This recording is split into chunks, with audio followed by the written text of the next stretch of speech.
नमस्कार, मैं नवीन कुमार शर्मा। सार्थक न्यूज डॉट कॉम की परिचर्चा के कार्यक्रम में गहने में आप सभी का स्वागत है।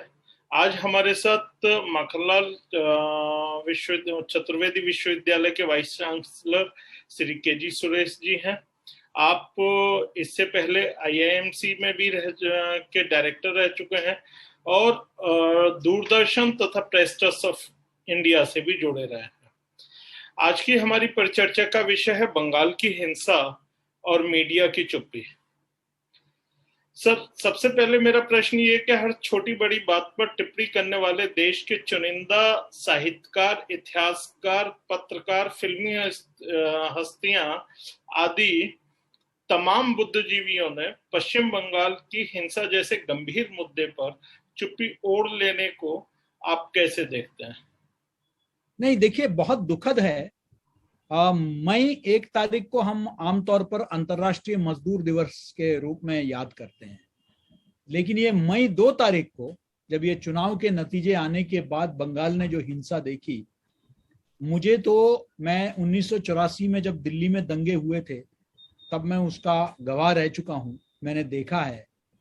और कुछ ऐसा ही एक जो स्मरण आता है, इतिहास के पन्नों में हमने पढ़ा है कि चाहे वो तैमूर लंग हो या मोहम्मद गजनवी हो या मोहम्मद गोहरी हो, जब उन्होंने भारत को लूटा, दिल्ली में आके कत्लो गारत किया, तो किस तरीके से जीतने के जश्न में आप लोगों को मार देते हैं, लूट देते हैं, घरों को बर्बाद कर देते हैं, महिलाओं के साथ अत्याचार करते हैं।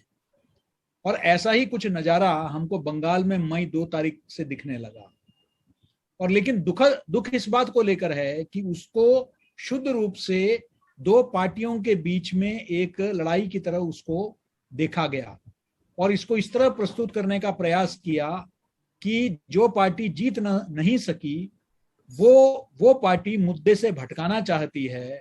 वो पार्टी जो है वो विजय का जो श्रेय है वो मिलने के जगह अपयश मिले जो पार्टी जो जीती है उसको, इत्यादि इसी तरह के नैरेटिव चलाने लग गए कि ये तो एक तरह से फ्रस्ट्रेशन है, हताशा है, निराशा है चुनाव नहीं जीतने का। ऐसे कुछ नैरेटिव जो है वो चलाने लगे जो दुर्भाग्यपूर्ण है। बंगाल का एक इतिहास हिंसा का रहा है, वो आज से नहीं। अगर आप देखेंगे स्वतंत्रता से पूर्व भी, जब आपने देखा कि जब दंगे फसाद होते थे लगातार, जब बंगाल का जो है आप कहते हैं कि तकसीम हुआ, विभाजन हुआ 1900 के शुरुआती दशक में, तब भी आपने देखा, तब से लेकर लगातार आगे चलकर नक्सलबारी का पूरा आपने देखा, वामपंथियों के 35 साल के राज में आपने देखा, नौंदीग्राम जो है कि जो घटना है वो आपको मालूम है। तो बंगाल कभी इससे अछूता नहीं रहा। लेकिन चुनाव के जीत के बाद इस तरह के, हमने इवन चुनाव के दौरान हरियाणा में मेहम का जो कांड हुआ था वो हम सबको याद है। लेकिन चुनाव के जीतने के बाद कोई विदेशी आक्रांता जिस तरीके से आक्रमण करने के बाद सामान्य नागरिकों पर हमला करता है, कुछ ऐसा नजारा एक लोकतंत्र में देखते हुए बहुत दुख हुआ। और दुख ज्यादा इस बात का हुआ कि जो बुद्धिजीवी एक व्यक्ति के, देखिए हमारे देश में एक व्यक्ति का भी मौत अगर होती है, गलत तरीके से उसका कत्ल होता है, उस पर जुल्म होता है, तो हम उसकी भर्त्सना करते हैं, मजम्मत करते हैं। एक व्यक्ति का भी नहीं होना चाहिए। लेकिन एक व्यक्ति का भी होने से जो लोग बवाल मचा देते हैं, उन लोगों की चुप्पी, कई सैकड़ों हमने देखा कि लोगों की मौत हुई।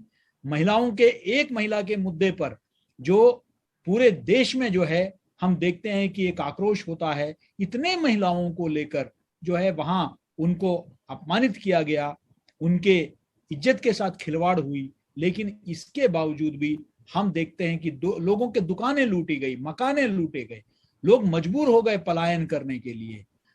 ऐसी स्थिति हमने देखी।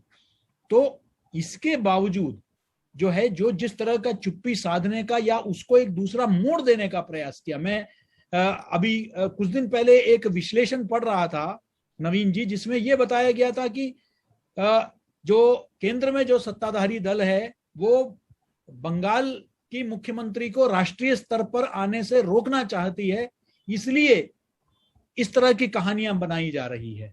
अब ये तो एक विकृत मानसिकता ही मैं कहूंगा, जहां आप सोच इस तरह ले जा रहे हैं। देखिए, ये एक हकीकत है कि हाँ, इसमें कोई दो राय नहीं कि ज्यादा से ज्यादा नुकसान एक विशेष दल के लोगों को हुआ, लेकिन मैं तो बता सकता हूं कि चाहे वो सीताराम येचुरी हो जो सीपीएम के नेता है, या शशि थरूर हो, या सुभाषिनी अली हो जो सीपीआई के हैं, इन सबके ट्वीट्स उस वक्त के मैंने देखे हैं जब उन्होंने बंगाल में हिंसा के बारे में ट्वीट किया और कहा कि हमारे काडर को भी बख्शा नहीं जा रहा है, जो जो विपक्ष में था उन सबको। तो ये लड़ाई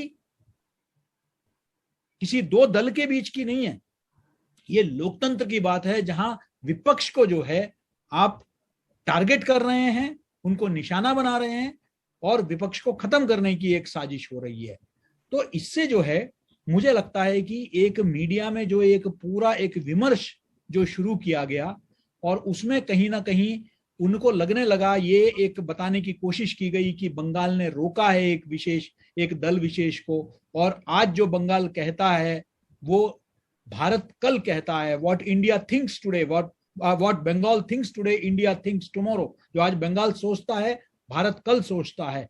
इस तरह के कई जो है एक नैरेटिव खड़ा करने की प्रयास किया गया कि अब बंगाल से उभरेगा जो अभी जो तत्कालीन जो सत्ता है केंद्र में, उसका विकल्प वहां से निकलेगा।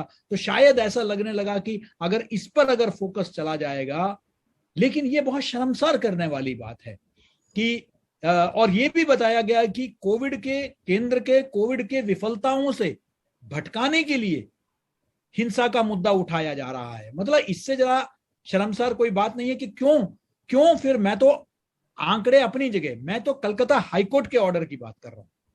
कलकत्ता हाईकोर्ट ने जब कहा कि जो लोग मजबूर होकर जिनको पलायन करना पड़ा उनको वापस लाना और सुरक्षा प्रदान करना स्थानीय प्रशासन की जिम्मेदारी है, उसी कोर्ट में राज्य सरकार हलफनामा देकर बोल चुकी है कि हम जो है बंगाल में कुछ नहीं हुआ, कोई हिंसा नहीं हुई है। लेकिन इसके बावजूद कलकत्ता के उच्च न्यायालय कहती है कि नहीं, ये आपकी जिम्मेदारी है शांति बहाल करना, और कमिटी की स्थापना की कि इनका जो है इनको जो है रिहेबिलिटेशन इनका हो, इनका पुनर्वसन हो। इस बात के लिए सुनिश्चित करने के लिए एक समिति भी हाईकोर्ट ने गठन की। सुप्रीम कोर्ट ने नोटिस मांगा, अभी जून 7 तारीख को जो है उसकी सुनवाई होगी। सुप्रीम कोर्ट ने एनएचआरसी से, मानवाधिकार आयोग से, महिला आयोग से, सबसे जो है रिपोर्ट मांगा है। तो क्या ये जो कोर्ट है, जो अदालतें हैं, ये भी जो है किसी दल के तरफ से बात कर रहे हैं? मतलब आप क्या चाहते हैं? अगर विनोद दुआ के पक्ष में एक बात आ गई या किसी और के पक्ष में एक बात आ गई, तो वो तो कोर्ट तो जो है स्वतंत्र न्यायालय है। लेकिन जब बात आएगी एक किसी के खिलाफ बोल दिया, तो ये माना जाएगा कि नहीं, ये तो क्योंकि केंद्र सरकार का प्रभाव है, ऐसा है। ये मुझे लगता है कि ये मीडिया को कम से कम अपना निष्पक्षता बनाए रखना जरूरी है। मीडिया को दिखना चाहिए कि वो निष्पक्ष है, वहां पत्रकार काम करते हैं, पक्षकार नहीं काम करते। ये बिल्कुल सही कहा आपने। एक चीज और इस मतलब सारी बातों से, इस हिंसा को लेकर के, इनकी चुप्पियों को लेकर के एक चीज और सामने निकल कर के आई कि बंगाल में जो ये हिंसा हुई, सीमावर्ती जिलों में जो हिंसा हुई है और पूरे राज्य में जो हिंसा हुई है, वहां से एक बहुत बड़ी संख्या में पलायन हुआ है। तो बंगाल में हुई ये पलायन अनायास क्यों कश्मीरी पंडितों के पलायन की याद दिलाते हैं? नहीं, देखिए, इसकी बात जो है कुछ लोगों ने कहा भी है, चिंताएं जताई है कि जिस तरीके से, देखिए, ये तो कोई पार्टी के लीडर या किसी संगठन के लीडर नहीं कह रहे हैं, ये तो सुप्रीम कोर्ट ने असम के संदर्भ में भी कई वर्ष पहले इस बात को लेकर कहा, आईएमडीटी एक्ट को जो है देते हुए उन्होंने ये बात कहा कि जो बांग्लादेश से जो घुसपैठ हो रही है वो किसी विदेशी आक्रमण से कम नहीं है। ये उच्चतम न्यायालय ने कहा है, supreme court, it is nothing short of external aggression. तो ये तो एक बड़ा मुद्दा है कि बांग्लादेश से बहुत बड़े तादाद में जो है पलायन हुआ है।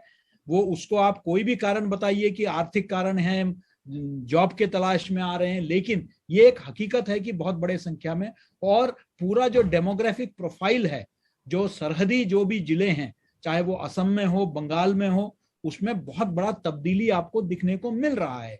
नेपाल से सटे हुए बॉर्डर में भी हर जगह जो है ये आईबी के रिपोर्ट्स, और ये सिर्फ इस सरकार के रहते हुए नहीं, यूपीए के सरकार के कार्यकाल में भी इस बात को जो है इंटेलिजेंस यूनिट्स ने, आईबी ने इस बात को, मुद्दे को उठाया है कि पूरे सरहद में जो है नए नए मदरसे बनाए जा रहे हैं पूरा एक योजना के तहत।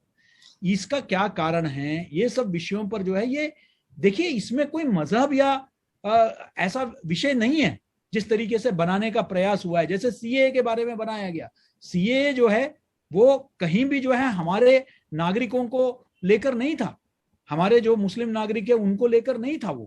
वो विदेश में, पाकिस्तान में, अफगानिस्तान में जिन अकलियतों को, अकलियत वो भी सिर्फ हिंदुओं के लिए नहीं, अकलियतों को, अल्पसंख्यकों को जहां उन पर अत्याचार हो रहा है, उनको भारत में नागरिकता देने की बात कही थी। लेकिन क्या पूरा एक विमर्श खड़ा कर दिया गया, विमर्श ये खड़ा कर दिया गया कि हमारे यहाँ के जो मुस्लिम मत को मानने वाले हैं, मुस्लिम पंथ को मानने वाले हैं, उनको जो है उनके खिलाफ है। ऐसे ही हम यहाँ बांग्लादेशियों की बात कर रहे हैं, भारत के जो मुस्लिम बंधुओं के बारे में नहीं बात कर रहे हैं। और ये जो बांग्लादेशी हैं, इसमें ग्रेटर बांग्लादेश की भी बात हो रही है कि एक ऐसा एक योजना भी बन रही है। लेकिन इन विषयों पर चर्चा क्यों, इसको सेक्युलरिज्म से क्यों जोड़ रहे हैं? कोई भी देश अपने हितों को, अपने सरहदों को लेकर चिंतित है, और ये कोई मजहब के आधार पर नहीं है।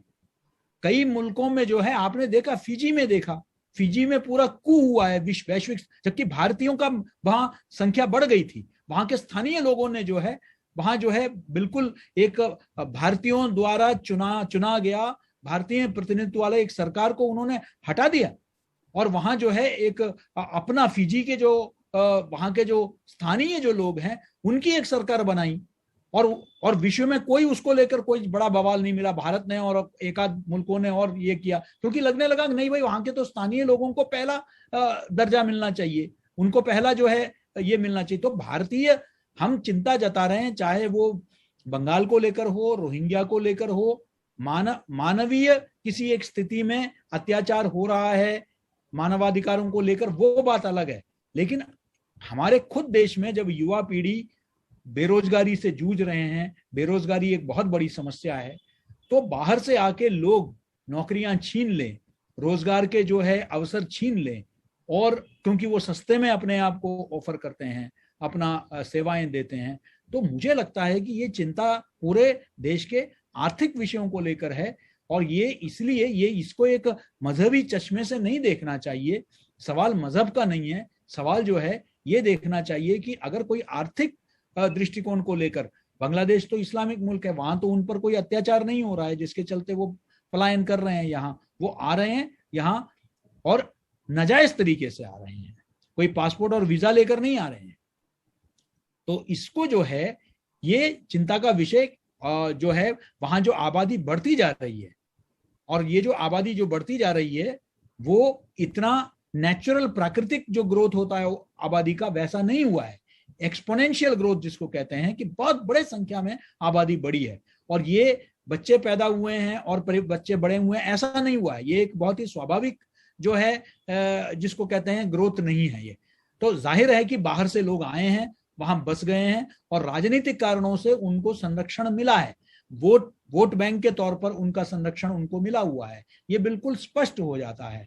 तो बिल्कुल इस विषय को लेकर भी चिंता का विषय है। और ये भी देखा गया कि ये लोग जहां भी रहे हैं वहां हिंसा बहुत ज्यादा हुआ है, तो जाहिर है कि उनको स्थानीय प्रशासन को खुश करना है, स्थानीय प्रशासन को जो है उनको खुश करना है। तो ये तुष्टीकरण के चलते जो है वो लोग जो है हिंसा में वो लिप्त हैं, और राज्य सरकार ने एक तरफ से आंख मूंद ली उसकी तरफ। तो ये उसका जो संवैधानिक जिम्मेदारी है, और इसमें किसी को नहीं बख्शा गया है। मैं किसी एक दल विशेष की बात नहीं कर रहा हूं जैसे कि दर्शाया गया, यहां किसी को जिन्होंने भी इस वक्त जो सत्ताधारी दल है उसका विरोध किया, एक बिल्कुल एक जिसे मैं कहूंगा कि एक प्रतिकार भावना से चुन चुन के एक एक घर में जाके लोगों को जो है नुकसान पहुंचाया गया, उनके घरों को आग लगाई गई, उनके घरों को नुकसान कर दिया गया, उनके लोगों को मार दिए गए, बच्चों को तक नहीं बख्शा है, महिलाओं को नहीं बख्शा है। तो ये एक लोकतंत्र में कम से कम किसी के लिए स्वीकार्य नहीं होना चाहिए, कोई भी दल क्यों ना करे।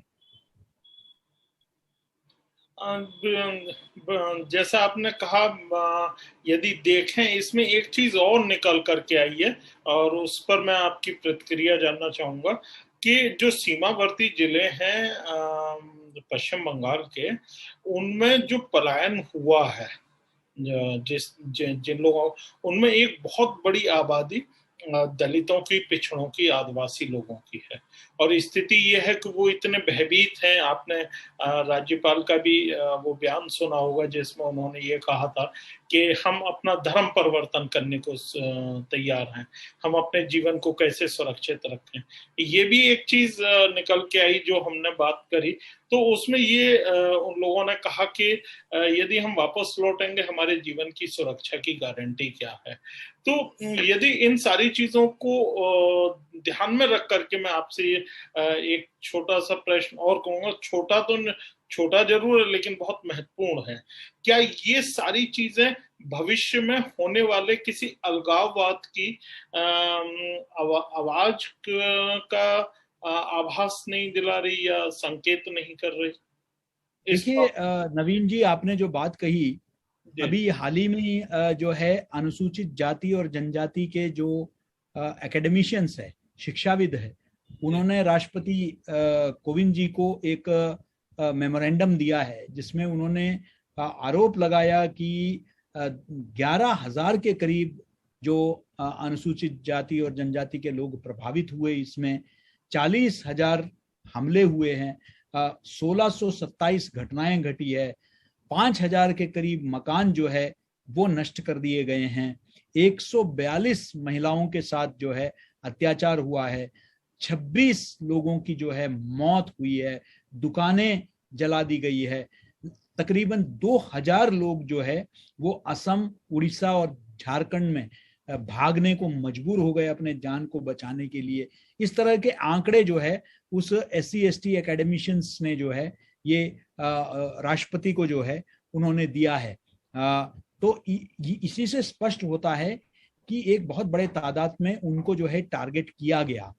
तो ये चिंताएं बिल्कुल जायज चिंताएं हैं और ये कोई राजनीतिक दल नहीं कह रहा है, हमारे देश के बुद्धिजीवी वर्ग की तरफ से ये बात रखी गई है। तो मुझे लगता है कि चिंता का विषय तो है, और जिस तरीके के तेवर अब राज्य सरकार अपना रही है, देखिए चुनाव में आपस में बहुत कुछ बोला सुना जाता है। हाँ, मैं भी मानता हूं, मैं उस विषय में नहीं पढ़ना चाहता कि भाई भाषा में सौम्यता होनी चाहिए। हम सब चिंता जताते हैं कि भाषा का स्तर नहीं कम होना चाहिए, हम सब जो है कहते हैं कि चुनाव में जो है एक सभ्य वातावरण होना चाहिए, ये सब हम कहते हैं। लेकिन चुनाव, वो कहते हैं रात गई बात गई, चुनाव खत्म, वहां कभी कभी तेज तेवर अपनाते हैं नेता लोग, आरोप प्रत्यारोप का जो है चलता है। लेकिन एक बार सरकार बनने के बाद जो है दोनों सरकारों को एक साथ सहयोग के साथ जो है काम करना है। अभी वहां पश्चिम बंगाल में एक बहुत बड़ा तूफान जो है वो यास तूफान का जो है बंगाल को और उड़ीसा को सामना करना पड़ा, और जिसके चलते जो है बहुत नुकसान हुआ। प्रधानमंत्री जो है एक बैठक बुलाते हैं और उसमें मुख्यमंत्री तो मुख्यमंत्री, इवन जो मुख्य सचिव हैं वो उस बैठक का बहिष्कार करते हैं, बहुत ही बदतमीजी से पेश आते हैं। लेकिन जो फेडरल स्ट्रक्चर है, वो फेडरल स्ट्रक्चर को तो बनाए रखना है। आखिरकार आप फेडरल स्ट्रक्चर, प्रधानमंत्री और मुख्यमंत्रियों को देखिए, एक बगल में एक नवीन बाबू उड़ीसा में भी है, वो भी कोई सत्ताधारी दल के नहीं है, वो दूसरे दल के हैं। लेकिन मुख्यमंत्री और प्रधानमंत्री के बीच में जो है हमेशा एक सौहार्द का संबंध होना चाहिए। जहां तक राज्य का और राष्ट्र का हित का सवाल है, मतभेद राजनीतिक विषयों को लेकर मतभेद अपनी जगह है, लेकिन उसको लेकर जिस तरीके से हम एक राजनीति देखते हैं, जहां जो एक शिष्टाचार भी अब नहीं रहा है, राजनीति में कटुता की और इतनी बढ़ गई है, तो वाकई हम किस दिशा में जा रहे हैं? मतलब हम क्या बात कर रहे हैं? हम अगर कहें कि बाहर के लोग आ रहे हैं, इस तरह की भाषा हो कि बाहर के लोग इधर आके, तो ये बाहर के लोग कौन है? भारतीय हैं। आप भारत का एकता पर प्रश्न चिन्ह उठा रहे हैं। तो मुझे लगता है कि ये जो आपस की राजनीतिक मतभेद अपनी जगह है, लेकिन राष्ट्रीय एकता और अखंडता में कोई समझौता नहीं होना चाहिए। और उसको लेकर जो है, मुझे लगता है कि ये चिंता का विषय है, जिस तरीके का वहां जो घटनाएं घटी है और जिस तरीके से एक फेडरल स्ट्रक्चर जो हमारा संघीय ढांचा है, उसके जो कुछ नियम हैं, उसके कुछ जो है एक परिपाटियां हैं, कुछ परंपराएं हैं, उसका खुल्लम खुल्ला उल्लंघन करते हुए जिस तरीके से हम देख रहे हैं आज, वो वाकई चिंता का विषय है कि हम किस तरफ, किस दिशा में जा रहे हैं। और आपने भी उस दिशा की ओर इंगित किया है। एक आखिरी प्रश्न है मेरा आपसे जी। आपने सारी चीजें कही, आपने मीडिया की भूमिका को भी लेकर के जब एक प्रश्न किया, तो जिस तरह से घटनाओं को पूरी पश्चिम बंगाल की इस गंभीर जो हिंसा हुई, ये जो गंभीर विषय था, मुद्दा था, इसको जिस तरह से स्थानीय और राष्ट्रीय मीडिया ने दबाया है और दबाया जा रहा है, अभी भी दबाया जा रहा है, घटनाएं हो रही हैं, उनको कहीं संज्ञान नहीं लिया जा रहा है, उसको लेकर के स्थानीय ममता सरकार और मीडिया की भूमिका को लेकर के आपका क्या मत है? नहीं नवीन जी, ये इस विषय पर मैं पहले भी बोल चुका हूं। देखिए, सिर्फ दबाया नहीं जा रहा वहां, तो देखिए, एक तो दबाने की बात है, दूसरा जो है जो मोड़ दिया जा रहा है खबरों को, मुझे उसको लेकर चिंता है। अगर जहां खबरें दी भी जा रही है, कुछ कुछ शुरुआत में 1-2 दिन दिया गया, लेकिन मैंने जैसे कहा कि राजनीतिक हिंसा सभी विपक्ष पे और सभी विरोधियों पर हुआ, लेकिन उसको इस तरीके से दिखाया गया कि एक विपक्षीय दल शायद चुनाव नहीं जीत पाई, उसके हताशा और निराशा के कारण इस तरह के हिंसा के आरोप लगा रही है। आप जमीनी स्तर पर जाके देखिए, आप उसका जो है उसको निष्पक्ष चश्मे से नहीं देखिए। ठीक है, भारतीय जनता पार्टी बड़ा चढ़ा के बात कर रही है, विपक्ष का दल बड़ा चढ़ा के बात कर रही है, ये अपनी जगह है, लेकिन आप तो जा सकते हैं जमीन पर। आपने तो पहले भी किया है कई विषयों को लेकर, मीडिया ने तो जमीनी स्तर पर रिपोर्टिंग की है, आप जाके देख लेते, आप बताते कि सही है गलत है। उसको उसके लिए कोई अगर संगठन या अपने बड़ा चढ़ाकर बात कर रही है, अतिशयोक्ति में बात कर रही है कोई जो है इस तरीके से, तो कोई दिक्कत नहीं, आप अपने टीम्स को भेजिए और पता करिए। लेकिन ये कहना क्योंकि वो दल उठा रही है इस मुद्दे को, तो इसलिए जो है वो अपने किसी जिसको कहते हैं कि किसी एक उद्देश्य के साथ जो है, ये दुराग्रह के साथ जो है इस विषय को उठा रही है। ये चिंता का विषय है, क्योंकि ये विषय, हिंसा का विषय सभी दलों ने उठाया।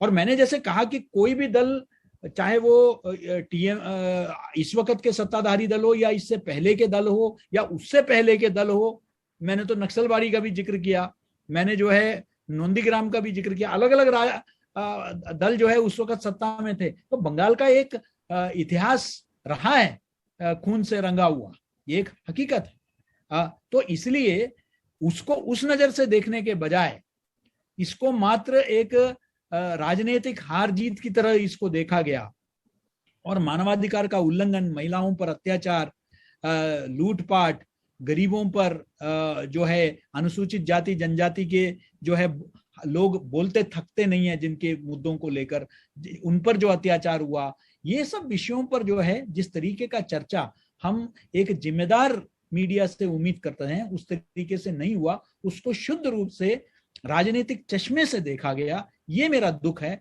राजनीति अपनी जगह है, वैचारिक मतभेद अपनी जगह है, लोकतंत्र में इन सभी का स्थान है, लेकिन जब एक त्रासदी को आप राजनीतिक चश्मे से देखते हैं जिसके वजह से लोगों को अपना घर बार छोड़ के जो है अन्य राज्यों में अपने जान को बचाने के लिए जाना पड़ा, जहां लूटपाट हुई है, जहां महिलाओं के साथ अत्याचार हुआ है, जहां कत्लो-गारद हुआ है, मुझे लगता है कि वहां और संवेदनशीलता के साथ और निष्पक्षता के साथ मीडिया को काम करने की आवश्यकता थी। यहाँ मैं किसी भी दल विशेष जो है उसको मैं नहीं कह रहा हूं कि एक दल, लेकिन मैं इस बात को कह रहा हूं कि वहां जो काम कर रहे थे वो इसी तरीके से है कि जिस तरीके से रिपोर्टिंग, जब गोधरा का कांड हुआ तब आपको भी याद होगा कि 58 लोगों को जो है वो जिंदा जलाया गया था, और उस वक्त रिपोर्टिंग ये नहीं था कि 58 रेल यात्रियों को जो है जिंदा जलाया गया, बल्कि रिपोर्टिंग ये थी कि 58 जो है कार सेवकों को जिंदा जलाया गया। क्या कार सेवक इंसान नहीं है? क्या कार सेवक भारत के नागरिक नहीं है? क्या कार सेवकों को जिंदा जलाना और नागरिकों को जिंदा जलाने में फर्क है क्या? फिर इस बात पर क्यों जोर दिया गया कि वो कार सेवक थे? ये मुझे समझ में नहीं आया। जब कोई व्यक्ति मरता है, किसी व्यक्ति की हत्या होती है, तो भारत का आम नागरिक होता है और उसका जवाबदेही जो है सबको देना पड़ेगा। ये नहीं हो सकता क्योंकि वो किसी जाति विशेष, मजहब विशेष, विचारधारा विशेष या राजनीतिक दल विशेष का हो तो इसलिए जो है उस पर हम पर्दा डाल सकते हैं।